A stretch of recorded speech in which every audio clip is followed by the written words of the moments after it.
महाराष्ट्रात रायगड मतदारसंघात मतदानात महिला पुरुषांना मागे टाकतात। रत्नागिरी सिंधुदुर्गात पुरुषांपेक्षा फक्त काही हजारांचा फरक असतो। तीच गत आहे ती भंडारा गोंदियाची। देशभरात मतदानात पुरुषांची संख्या जास्त असताना महाराष्ट्रातच या 3 मतदारसंघात उलट चित्र का दिसतं? काही प्रमाणात ईशान्य भारतात हे चित्र दिसतं कारण ते मातृसत्ताक पद्धत आहे। म्हणजे महिला बाहेर काम करायला जातात, पैसे कमवतात आणि पुरुष घर सांभाळतात। महाराष्ट्रातल्या 3 मतदारसंघात ही परिस्थिती आहे का? या मजेशीर आकडेवारीचा आज आपण आढावा घेणार आहोत। पण आधी कृपया चॅनलला सबस्क्राइब करा, व्हिडिओला लाईक करा, शेअर करा आणि हो कमेंट करायला मात्र नक्की विसरू नका। नमस्कार, मी दिलीप। घेऊन टाकमध्ये आपलं स्वागत। लोकसभा निवडणुकीची घोषणा करण्याआधी निवडणूक आयोगाने महत्त्वाची माहिती दिली आहे। देशात महिला मतदारांची संख्या वाढली आहे। देशात असे काही मतदारसंघ आहेत जिथे महिला मतदारांची संख्या पुरुष मतदारांपेक्षा जास्त आहे। तर देशात नवीन मतदारांची संख्या सुद्धा वाढलेली असल्याची माहिती आयोग देत आहे। 2024च्या लोकसभा निवडणुकीत राज्यात एकूण 61.3% मतदान झालं। 2019च्या तुलनेत ही संख्या 0.62% वाढली। 64.2% पुरुष तर 59.4% महिलांनी मतदान केलं।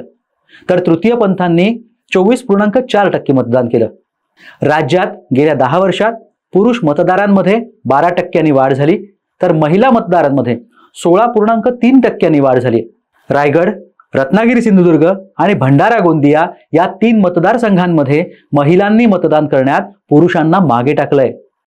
हे झालं देशभरातल्या आणि राज्यातल्या 3 मतदारसंघात झालेल्या मतदानाचं चित्र।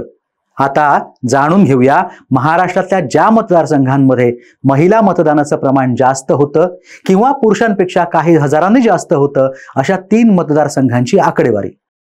रायगड जिल्ह्यात एकूण मतदार 16,06,372, मतदान केलेले 10,09,567, यापैकी पुरुष मतदार 5,03,34, महिला मतदार 5,09,233।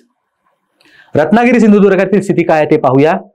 एकूण मतदार 14,51,630, मतदान केलेले 9,76,018, पुरुष मतदार 4,59,104, महिला मतदार 4,48,513। आता पाहूया भंडारा गोंदियात काय स्थिती आहे। एकूण मतदार 18,27,188, झालेलं मतदान 12,24,928, पुरुष मतदार 6,26,265, महिला मतदार 5,98,677।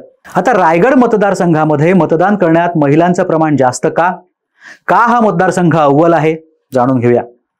रायगड जिल्ह्यातल्या 6 पैकी कर्जत, उरण आणि पनवेल या 3 विधानसभा मतदारसंघांचा मावळ लोकसभा मतदारसंघात समावेश होतो।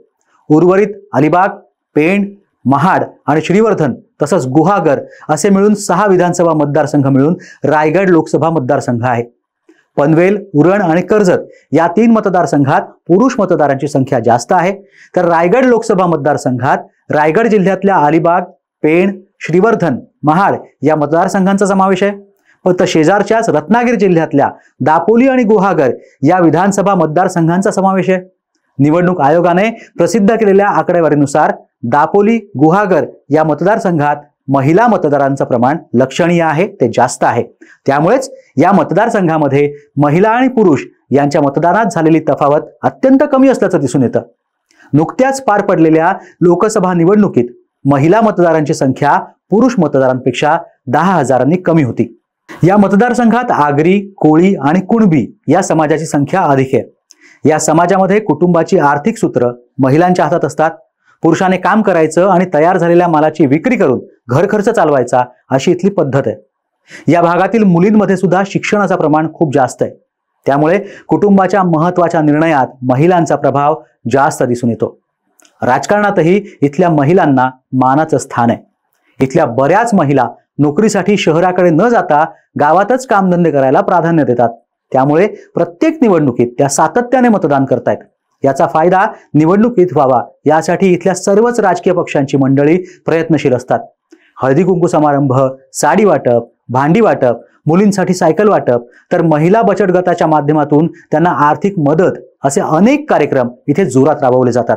मतदानाची जागरूकता इथल्या महिलांमध्ये अधिक प्रमाणात दिसून येते. म्हणूनच हा मतदारसंघ निवडणुकीत महिला मतदानात बाजी मारतो. तुम्हाला ही माहिती कशी वाटली आम्हाला नक्की कमेंट करून कळवा.